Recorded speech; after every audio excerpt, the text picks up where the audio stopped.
He grew up in the metropolis' toughest district known as Suicide Slum, a dedicated teacher and a skilled hand-to-hand fighter. Armed with body armor and an array of street-level weapons, he is Jose Delgado, more famously known as Gangbuster.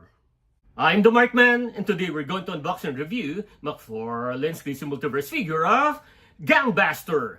But before we start, just a simple request, please subscribe to my channel. So are you ready? Then welcome to the Markverse.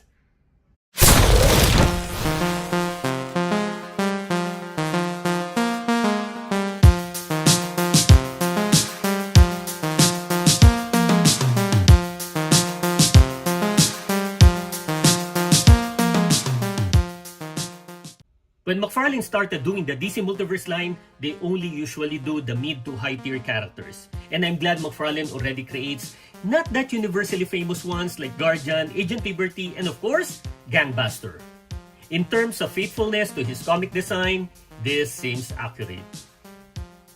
The paint application is vibrant, giving this figure a striking presence on display. And this really popped. It has good stance and right body symmetry. He's wearing a helmet with headgear, and as you can see, it is covering the sides of his face and chin. He got the visor where his eyes are drawn, including reflection lines. So this is very detailed. He has an open mouth that shows his upper and lower teeth. Usually, I don't like the space at the middle of the upper and lower teeth for McFarlane figures, but this looks acceptable. The face has a fierce expression with this open mouth and the linings on the sides. So his head design looks good. The head articulation is a little stiff, and I can only tilt his head back a little.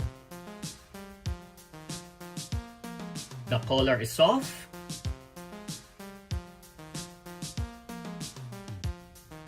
He's wearing a protective vest pairing with the right helmet, and he really looks like a street-level hero. FYI, he is a street-level ally of Superman, which means he focuses on street crimes so that the Man of Steel could focus more on cosmic threats and world crisis.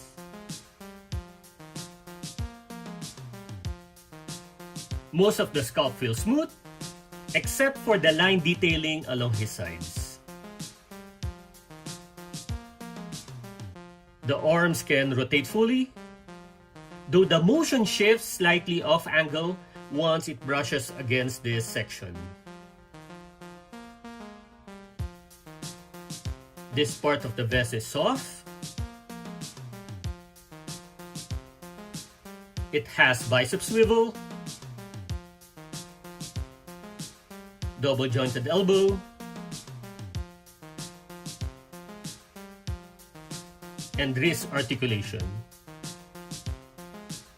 He has a default right fist and a left open hand.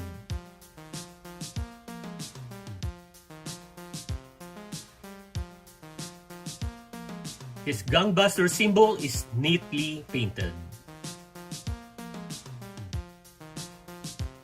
The diaphragm and waist articulation are superb, though the diaphragm is a little loose.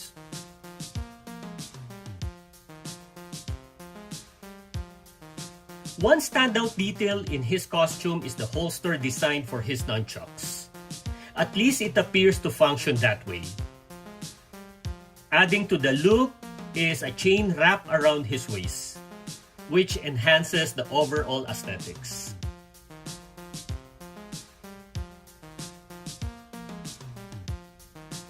His trunks have a different red shading compared to the other parts. He can do the split. If we move his leg forward and backward, this is the only range we can get. He has double jointed knees, ankle articulation, and toe hinge.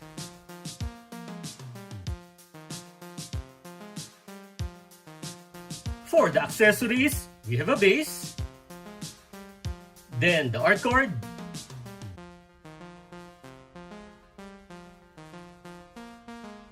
a pair of hands that could hold accessories, and of course, his nunchucks.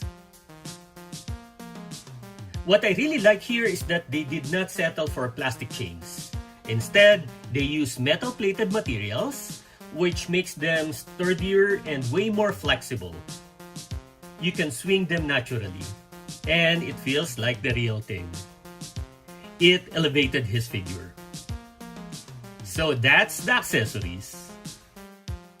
For the measurement, he is 7¼ inch. For the comparison, first are the other mid to lower tier characters, Ambush Bug, Agent Liberty, and the Guardian. Some yellow figures, Orman, Signal, and Reverse Flash. Next are Kid Flash, Cheetah, and Sinestro. Some orangey figures, Animal Man, Aquaman, and Heatwave. Then some red figures, The Flash, Barry Allen, Elongated Man, and Deadshot. Next are Captain Marvel, Red Tornado, and Red Arrow. Other street-level heroes but with higher tiers, Green Arrow, Red Hood, and Nightwing. Then the street-level villains, Captain Cold, Sportsmaster, and the Joker. Last are those with hats, Jay Garrick, the Penguin, and Satana. That's the comparison. My collection already has plenty of Batman and Superman figures, plus a few Flash, so adding Gangbuster feels satisfying. It expands the diversity of the lineup, especially since it's unlikely we'll ever see another version of him. Aesthetically, the figure looks sharp. The paint application is clean, and the buck was chosen well. It's nice that they included his primary weapon, the nunchucks, which are designed very well. The range of the leg articulation is limited and tilting the head back is an issue. But that is expected.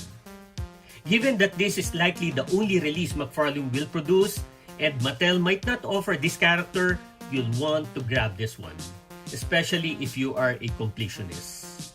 So, if you like this video, click the thumbs up button, please subscribe to my channel, and don't forget to push that notification button since I publish new videos every week. Again, I am the Markman. Thank you for visiting the Markverse, and always remember to pay it forward with kindness.